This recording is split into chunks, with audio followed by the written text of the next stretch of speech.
de cómo este chico iba como perdiendo sus raíces. Pero entonces, una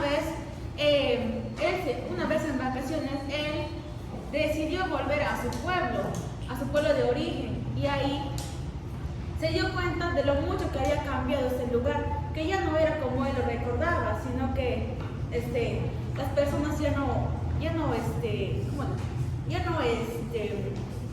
eran como antes, o sea, ya no practicaban las mismas costumbres que antes. Ahora era como más evangelizado este lugar, donde las personas ya no saltaban el insulto en cada noche, donde las personas se iban a orar en la iglesia del pueblo cada domingo. Esto a él se lo hizo muy raro, porque su pueblo no era así. Entonces, él recordó lo que su abuelo le decía, que una vez que salgas de tu pueblo, nunca olvides de dónde eres, nunca olvides desde chiquito cómo era tu vida. Porque si no recuerdas quién eres, entonces ¿cómo vas a saber lo que eres más adelante? Entonces el abuelo le da un sabio consejo a Mateo para que siempre recuerde de dónde es y cómo es lo que siempre era su pueblo, que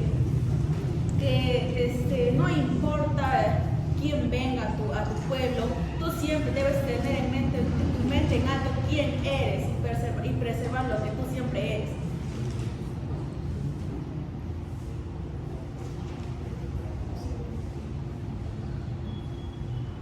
Muy buena opinión, por ese resumen de cuento. Pero antes que nada quisiera hacer una pregunta. ¿Quiénes acá estudiaron en zonas rurales o quiénes estudiaron en pueblos? Muy bien. Quisiera hacer una pregunta para todos ustedes. Cuando ustedes llegaron a escuelas o llegaron a esta universidad, ¿les hicieron preguntas como en estas escuelas les enseñan bien? ¿O les hicieron comparativas como su nivel educativo está apto para estas instituciones? ¿Les hicieron esas preguntas a ustedes? No. ¿A usted sí, señorita Aime? ¿Me podría decir mayormente qué es lo que le decían?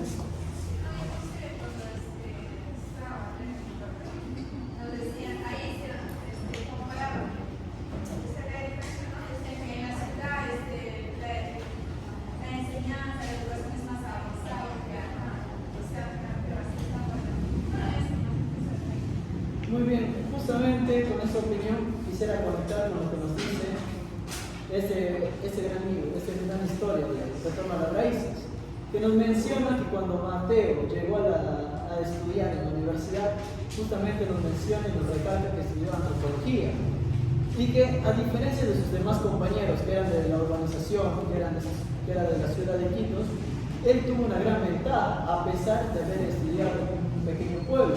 ¿Y cuál es esa ventaja? Que gracias a su abuelo Neco, que le empezaba a contar historias, cuentos míticos, leyendas y relacionados a ellos, pues Mateo pudo desarrollar el tema de comprensión lectora, ya que unió también su cultura con todos los cuentos, pudo entender todos los mensajes que su abuelo le podía dar y todo lo que éste quería conseguir con ello. Lo que me hace pensar en un punto muy importante, que a pesar de no haber estudiado en la ciudad, pudo estar al nivel de incluso superar a muchos de sus compañeros, sin dejar de lado sus raíces, sin haber dejado de lado su cultura, siempre teniendo presente todo lo que era y todo lo que vivía en ello. Así que eso es un punto muy importante a resaltar, que nos dice la identidad cultural. Mateo siempre tuvo presente esto para el momento de llegar a la ciudad de Iquitos.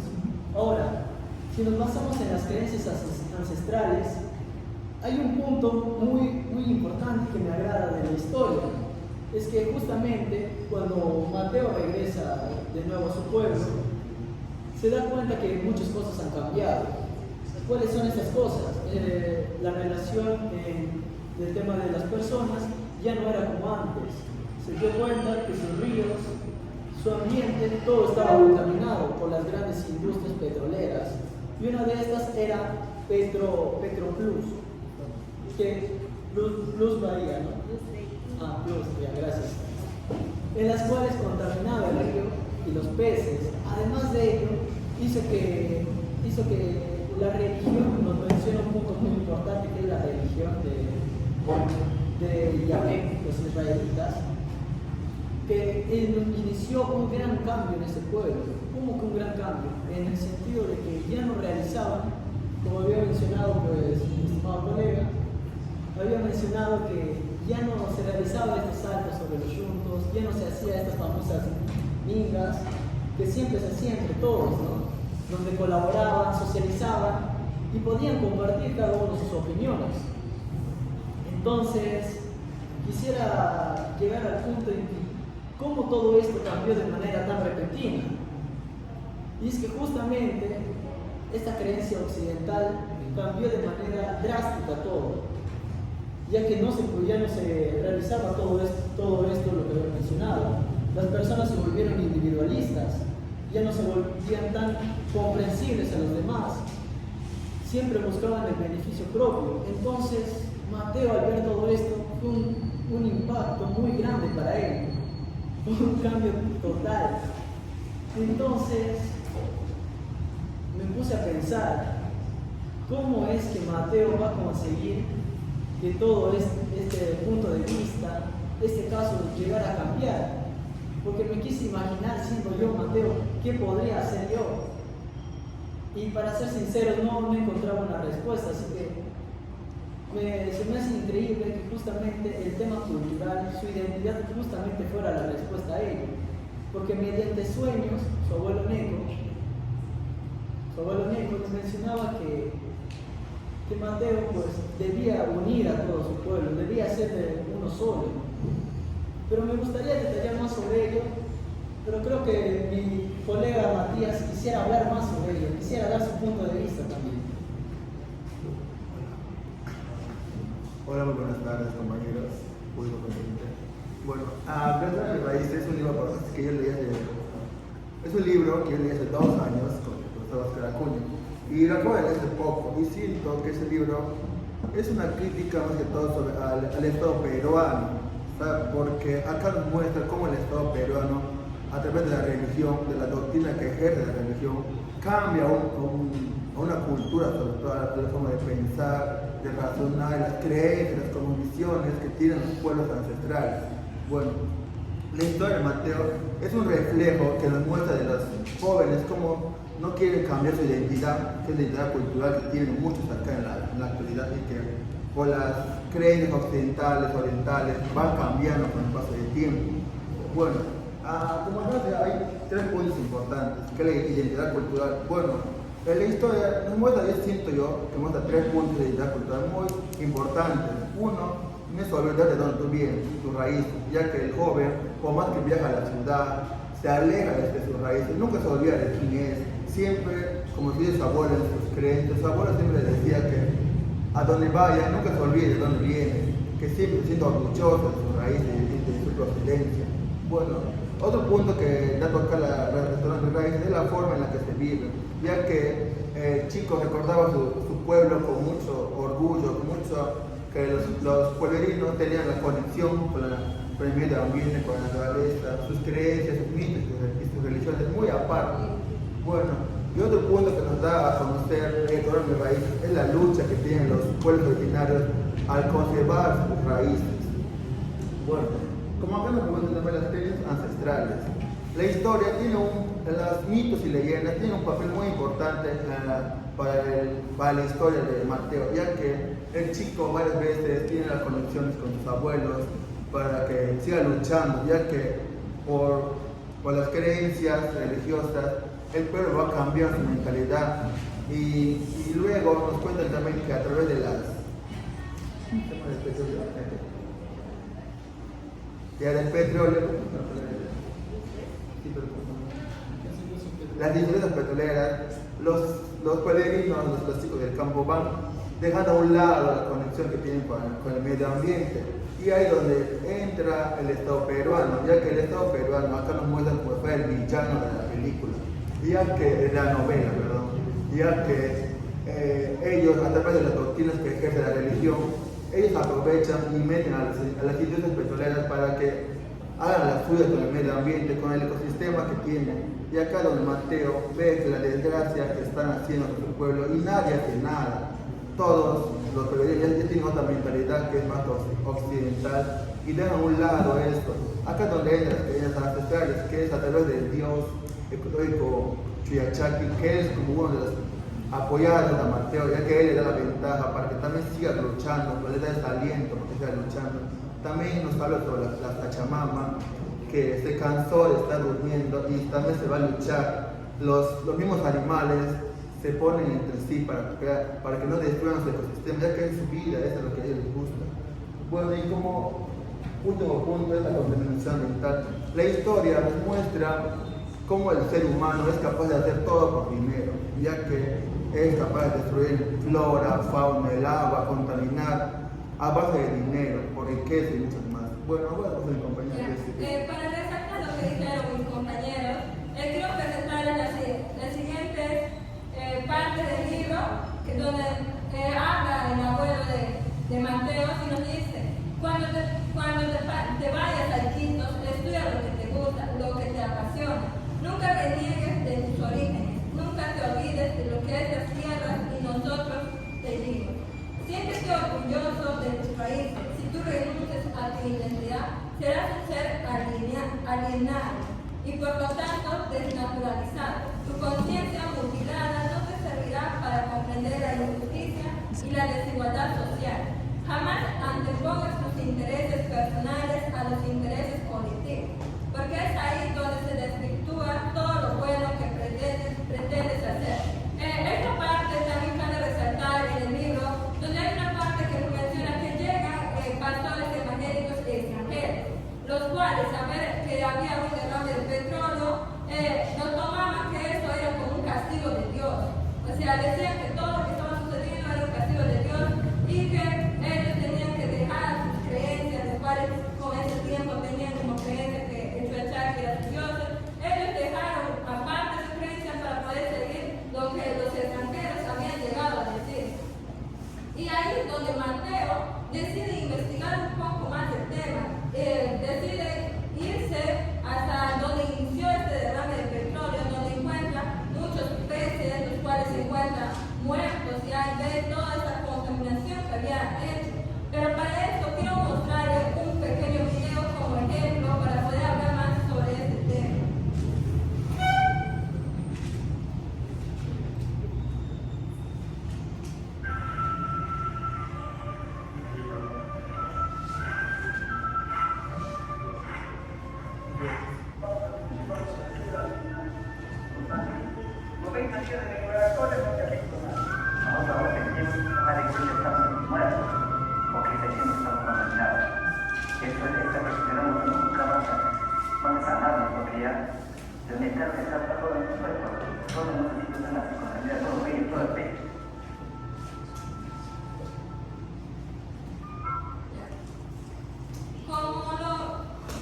Como lo mostré en el video, podemos ver que el autor del libro trató de reflejar una problemática, lo que hay en nuestra realidad en este cuento. Ahí en el video pudimos ver cómo hay esta contaminación petrolera, y a partir de acá mezcló esta realidad con un poco de fantasía, hacer que los seres mitológicos,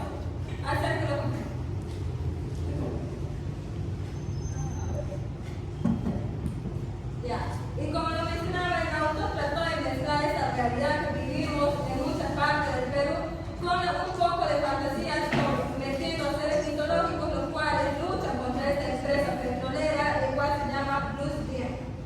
Sí, recalcando un poquito más, en la historia nos cuenta cómo Mateo, al ver esa destrucción hacia su pueblo, él empezó, no sé, a sentirse frustrado y dio un grito que despertó a la naturaleza. Entonces, en ese entonces aparece el dios mitológico Chuyachaki, donde le dice: te demoraste tanto, estaba esperándote, ¿por qué demoraste tanto? Entonces le dice, él se sintió como, ¿qué está pasando aquí? Y le dice: tú tienes que recuperar todo lo que ellos han venido a arruinar. Entonces, Mateo, al escuchar esas palabras de Dios, entonces se va a su pueblo, y entonces él mismo se va a tocar de puerta en puerta a los señores que viven ahí, a decirle cómo van a permitir lo que está pasando en este pueblo, que no tienen comida, no tienen agua, gracias a la destrucción de la Plus Day. Entonces él hace una reunión y dice que se van a ir a hablar con el gobernador para que salgan esas empresas de ese lugar, porque hay mucho petróleo, mucha contaminación.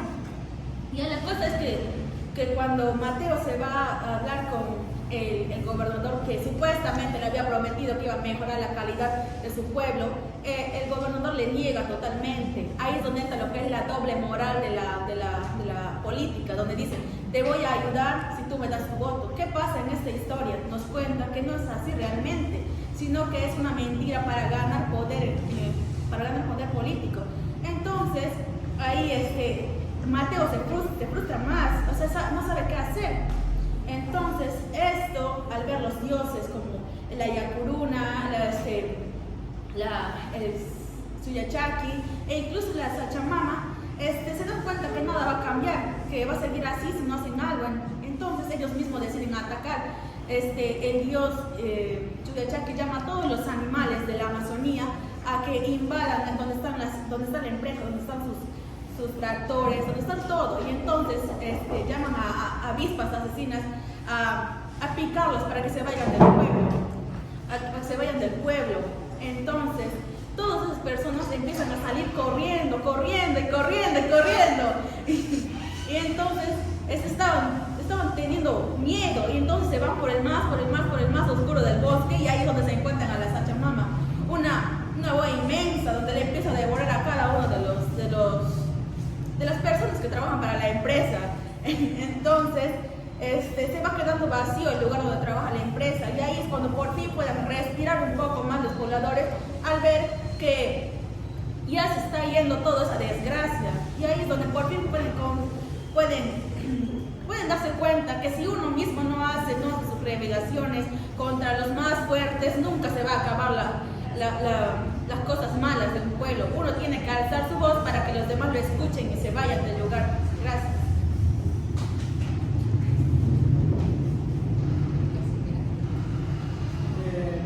Con los puntos que mencionó,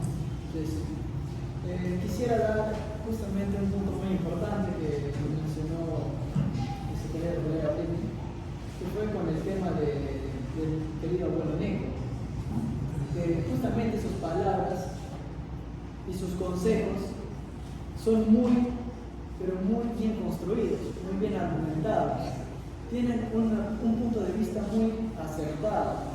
Pero me pregunto, ¿cómo es que llegó a este conocimiento? ¿Cómo es que pudo dar tantas respuestas que se necesitaban para que su nieto llegara a una conclusión adecuada? Yo me pregunto muchas veces cómo. Entonces, en la parte del texto mencionan que el abuelo negro en su juventud y hasta incluso hasta la edad que tenía, que era mucho mayor, siempre fue una persona muy curiosa. Siempre fue una persona que quería saber más, ¿verdad? Siempre quería saber muchas cosas.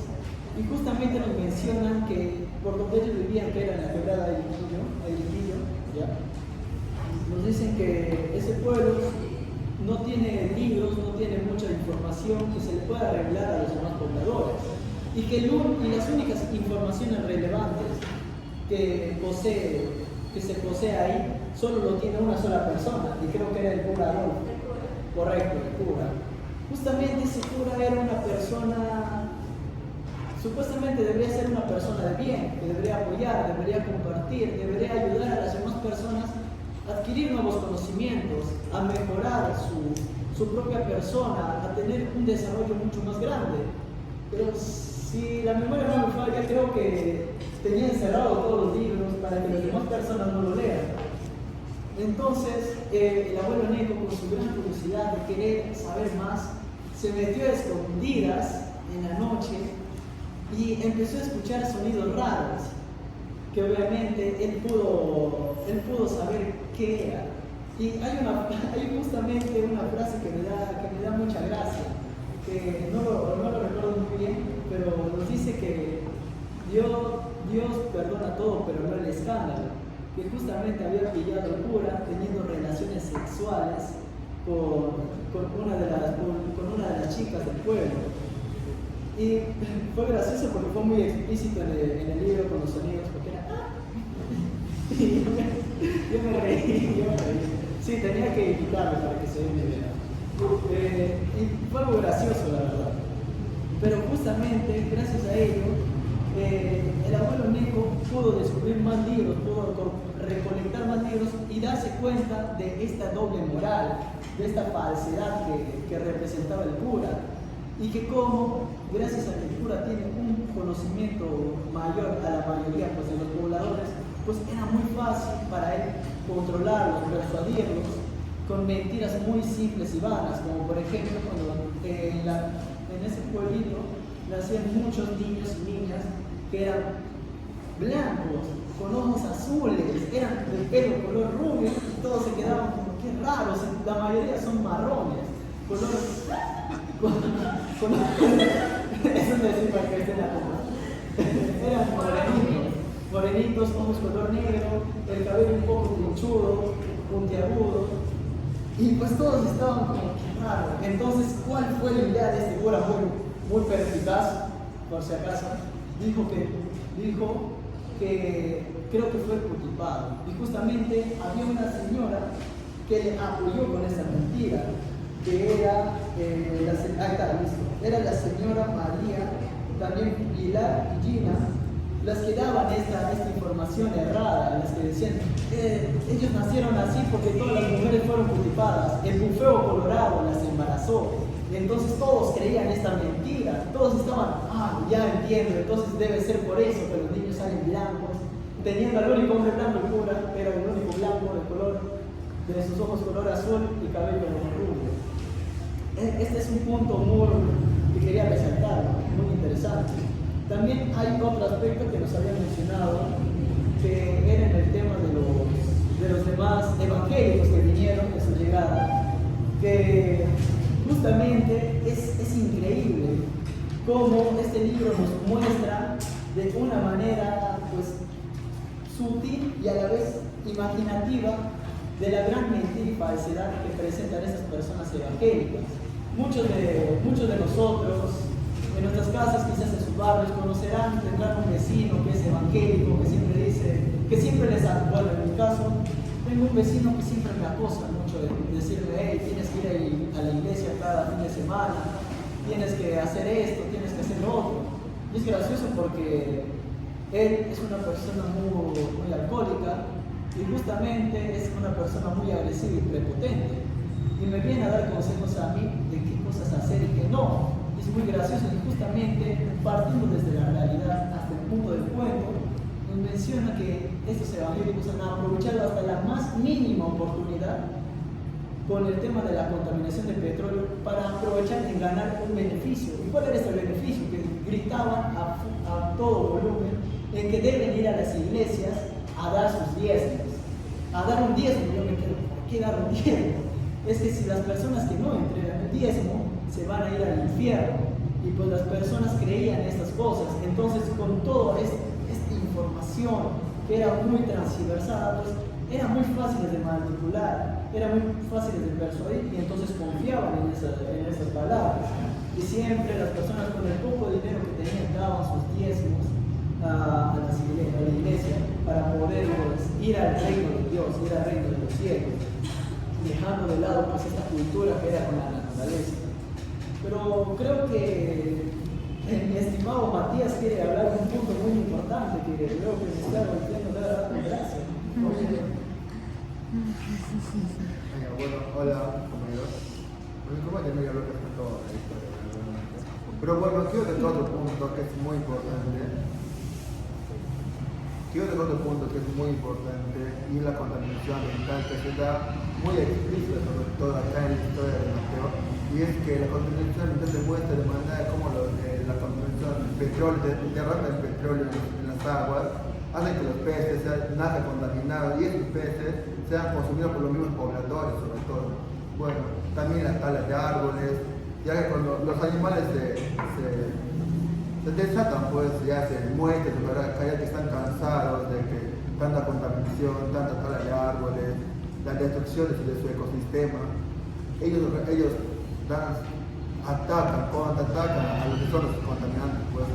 Es un gran punto que nos muestra acá la historia de Mateo. Bueno, otro punto que también quiero recalcar es la historia del abuelito Sabor de Mateo, ya que él es un gran lector también, ya que él a escondidas leía los libros, como se le compañero también, ya que era muy escaso la lectura en el pueblo.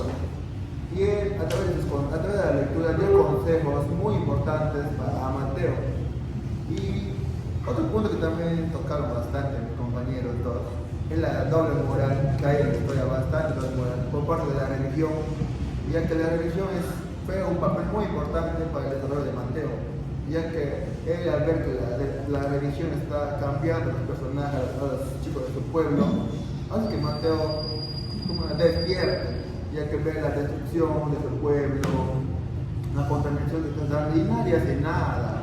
Así que él toma la batuta para que haga un cambio verdaderamente, ya que él se fue a estudiar acá y cuando vino a su pueblo de nuevo, vio un pueblo muy cambiado, un pueblo ya casi occidental, con mucha religión, la religión católica ya impuesta ahí. Y bueno,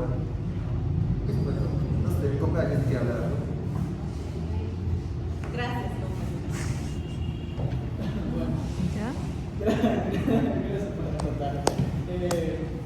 Todavía falta poco, no se preocupen. Justamente este libro, este cuento, o como ustedes lo quieran ver, para mí tiene un gran mensaje. Es de vital importancia resaltarlo, porque creo que entre los cuatro llegamos a la conclusión de que el escritor Óscar Ernesto Acuña Reina, que también es nuestro docente, creo que nos quiere dar como un grito de ayuda mediante esta escritura. Que mediante este cuento, si es que la mayoría de nosotros lo leyó, termina en un final feliz, que todo se soluciona. Pero justamente ese final feliz es ese grito que está haciendo el escritor. ¿Por qué? Porque en nuestra comunidad, en nuestra ciudad, en las distintas partes de nuestra Amazonía, se puede presenciar que todavía hay contaminación. Las industrias petroleras siguen arruinando nuestros ríos, sigue habiendo tala descontrolada, la minería en descontrol. Como nos mostraron en el video, hay una contaminación abismal. Entonces, con esta historia nos quieren detallar cómo sería, en un caso hipotético, cómo sería nuestra realidad si tan solo todos se unieran, ¿verdad? Si tan solo si uno solo puede conseguir que todos apoyen de manera unísona, pues se podrían lograr grandes cambios. Y justamente esto es lo que nos quiere resaltar esta historia, poder llegar a esa unión, poder ser todos como hermanos y poder conseguir algo grande, poder cambiar nuestra realidad.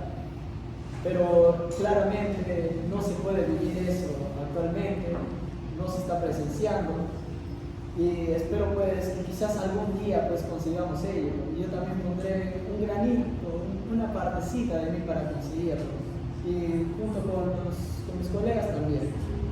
Y creo que eso sería todo lo que puedo mencionar y gracias por su atención.